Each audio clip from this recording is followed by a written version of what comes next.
Pada kesempatan kali ini kita akan membahas evolusi deployment dan configuration server dari era tradisional menuju kontainer hingga Kubernetes. Tujuannya agar kita memahami kenapa teknologi ini terus berkembang dan masalah apa yang ingin diselesaikan oleh masing-masing era. Di era tradisional, semua aplikasi dijalankan langsung di server fisik.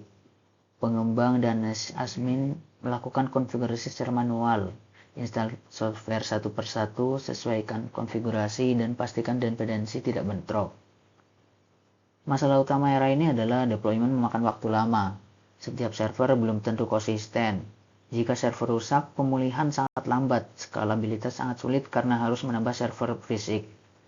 Meskipun sederhana, era ini membuat operasi berskala besar hampir mustahil tanpa effort yang besar.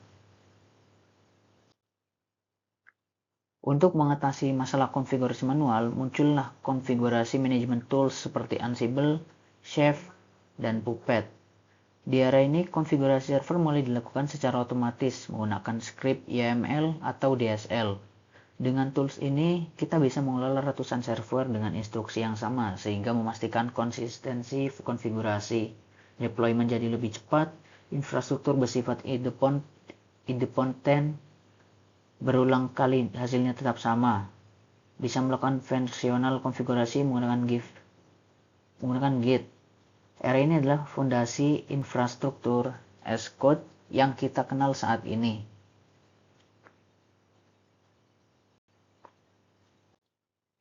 Selanjutnya, organisasi mulai berpindah menggunakan virtual machine. Virtual machine memungkinkan satu server fisik menjalankan banyak server virtual terisolasi. Keunggulannya adalah setiap VM memiliki OS sendiri, lingkungan lebih stabil dan terisolasi, bisa menjalankan banyak aplikasi tanpa konflik dependensi, mudah dipindah, direplika, dan di backup.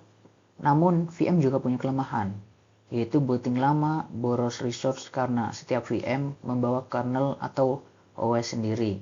Skalanya terbatas jika jumlah aplikasi besar, karena itu muncul teknologi berikutnya, yaitu Docker. Docker merubah cara kita melakukan deployment. Kontainer jauh lebih ringan daripada VM karena memakai kernel yang sama, sehingga startup hanya dalam hitungan detik, konsumsi resource lebih efisien, deployment sangat cepat dan dapat direplika, aplikasi beserta semua dependensinya dibungkus dalam satu paket yang disebut biasanya image. Lingkungan development dan production menjadi konsisten.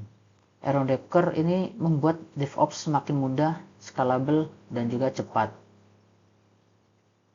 Kita bisa analogikan Docker ini seperti food truck, itu portable, cepat, dan juga hemat ruang. Setelah kontainer menjadi standar, muncul kebutuhan baru. Bagaimana sih cara mengelola ratusan atau ribuan kontainer? Jawabannya adalah Kubernetes.